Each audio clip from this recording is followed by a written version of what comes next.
Hello everyone, welcome to answer world current affairs. आज के इस वीडियो में हम most important current affairs of the day discuss करेंगे। So let's start with today's session. Question number 1, where were the three naval combatants commissioned? तीन नौसैनिक लड़ाकों को कहाँ नियुक्त किया गया था? सो इसका आंसर है option B, naval dockyard, Mumbai. On Indian Army Day, PM Modi has dedicated three naval vessels to country, that is INS Surat, INS Nilgiri and INS Vakshir. Indian army day कब सेलिब्रेट करते हैं ये आप comment करके ज़रूर बताना। Okay, सो हम लोग ना कुछ कुछ इन्फॉर्मेशन देख लेते हैं आईएनएस सूरत, नीलगिरी और वकशीर के बारे में।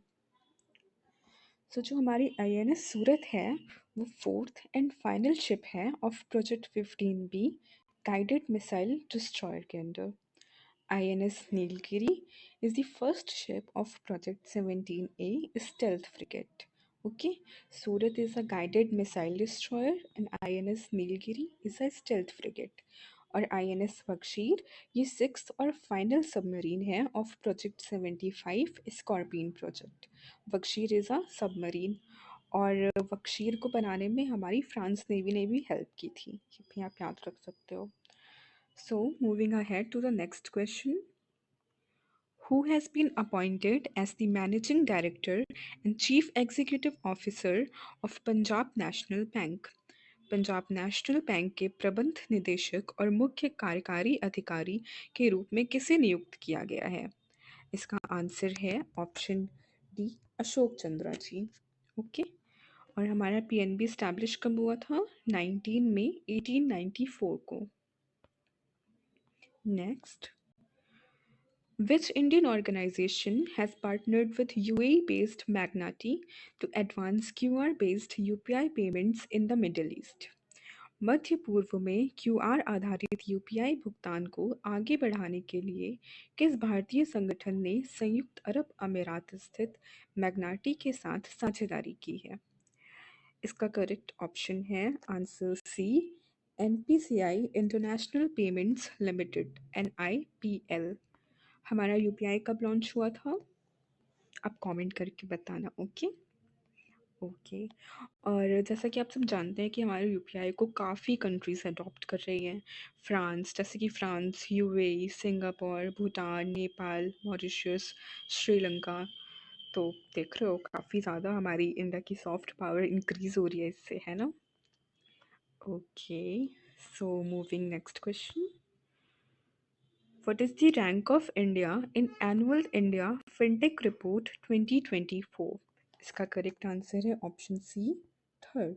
तो इंडिया की रैंक क्या है? थर्ड रैंक है। First rank is of US, second is UK. Okay, next question.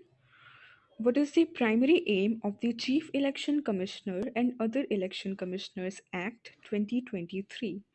मुख्य चुनाव आयुक्त और अन्य चुनाव आयुक्त अधिनियम 2023 का प्राथमिक उद्देश्य क्या है? तो इसका करेक्ट आंसर हो जाएगा option C, to widen the scope of selection of election commissioners. ठीक है, चुनाव आयुक्तों के चयन का दायरा बढ़ाना इसका मुख्य उद्देश्य है।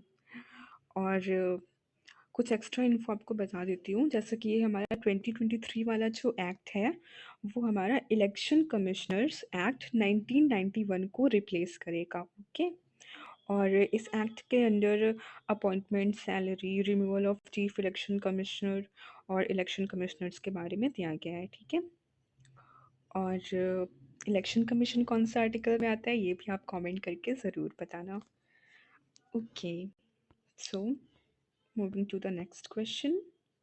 अच्छा, एक पॉइंट और आप याद कर सकते हो कि जो हमारे election commissioner, chief election commissioner को अपॉइंट करने के लिए जो सिलेक्शन कमेटी बैठती है उसमें उसके मेंबर्स कौन कौन से हैं। ठीक है, तो अपॉइंट तो उन्हें प्रेसिडेंट करते हैं और सिलेक्शन कमेटी में प्राइम मिनिस्टर होते हैं, leader of opposition of Lok Sabha होते हैं और यूनियन कैबिनेट मिनिस्टर होते हैं। ठीक है, ये जो हमारा बिल है 2023 वाला, इसका एक कह सकते हैं ड्रॉबैक है इस बिल का कि कि इसमें लिखा गया है कि अगर सिलेक्शन कमेटी में कोई एक मेंबर नहीं है, तब भी उसकी रिकमेंडेशंस जो हैं वो वैलिड होंगी। ये आप याद कर सकते हो हमारे स्टेटमेंट बेस्ड क्वेश्चन, जैसे कि यूपीएससी और यूपीपीसीएस में स्टेटमेंट बेस्ड क्वेश्चन होते हैं, उसमें एक स्टेटमेंट दे सकते हैं कि क्या मतलब अगर रिकमेंडेशन कमेटी में कोई मेंबर नहीं है तो क्या तो भी उसकी वैलिड होगी सिलेक्शन कमेटी की रिकमेंडेशन। ओके, तो आप ये याद कर सकते हो। Next question. Union Education Minister Dharmendra Pradhan has inaugurated the registration page for the third edition of Kashi Tamil Sangamam, a 10-day festival taking place in which city? ठीक है, काशी तमिल संगमम कौन सी सिटी में होता है? ऑब्वियसली वाराणसी में होगा।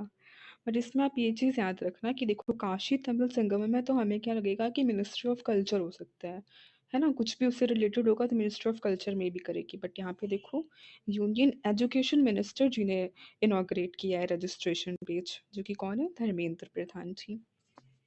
ठीक है, next question. Where has the first astronomical observatory of Eastern India has been inaugurated? Correct answer is option A, West Bengal. Astronomical observatory आप समझते हो क्या होता है? जहाँ पे टेलीस्कोप और अदर इंस्ट्रूमेंट होते हैं जिससे कि हम सेलेस्टियल ऑब्जेक्ट्स को ऑब्जर्व करते हैं, बस वही सिंपल एस्ट्रोनॉमिकल ऑब्जर्वेटरी बोलते हैं उसे। तो ईस्टर्न इंडिया की पहली एस्ट्रोनॉमिकल ऑब्जर्वेटरी कहाँ होगी? वेस्ट बंगाल में। Next. On which route is the first trial run of the hydrogen powered train in India expected to take place? ठीक है, भारत में हाइड्रोजन से चलने वाली ट्रेन का पहला ट्रायल रन किस रूट पर होने की उम्मीद है? इसका करेक्ट आंसर है ऑप्शन सी, जिंद सोनीपत।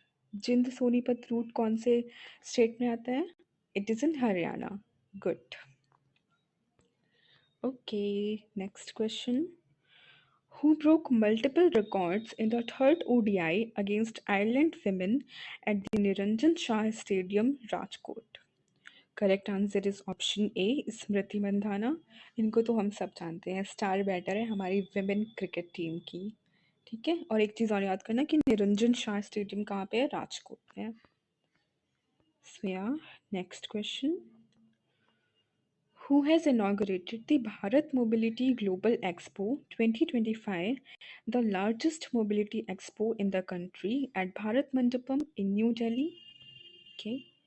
नई दिल्ली में भारत मंडपम में देश के सबसे बड़ी mobility expo Bharat mobility global expo 2025 का उद्घाटन किसने किया? इसका करेक्ट आंसर है ऑप्शन बी, नरेंद्र मोदी जी। ठीक है, और भारत मोबिलिटी ग्लोबल एक्सपो क्या होता है ये सब आप जानते हो ना? सो ये एक ऐसा ग्लोबल इवेंट है जहाँ पे लेटेस्ट इनोवेशंस जो हैं ऑटोमोबाइल सेक्टर में, उन्हें वहाँ पे शोकेस किया जाता है, बस सिंपली, और कुछ नहीं है। Okay, so next question. The Ministry of Defense has inked rupees 2,960 crore contract with which company to provide medium-range surface-to-air missiles to the Indian Navy?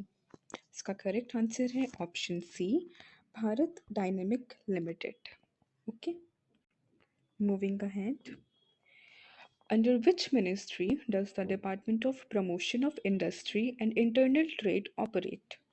इसका करेक्ट आंसर है option D, union ministry of commerce and industry. ठीक है, sorry, या, okay. सो ये कुछ one liner news है, इसके लिए मैं अलग से वीडियो बना दूंगी। ओके, आपको वीडियो कैसी लगी कमेंट करके ज़रूर बताना, और हाँ, जो क्वेश्चंस मैंने पूछे हैं ना उनका जवाब भी देना कमेंट में। Okay, good. ठीक है, that's all in today's video. Hope you all liked it. Please like, share and comment. Thank you, bye bye.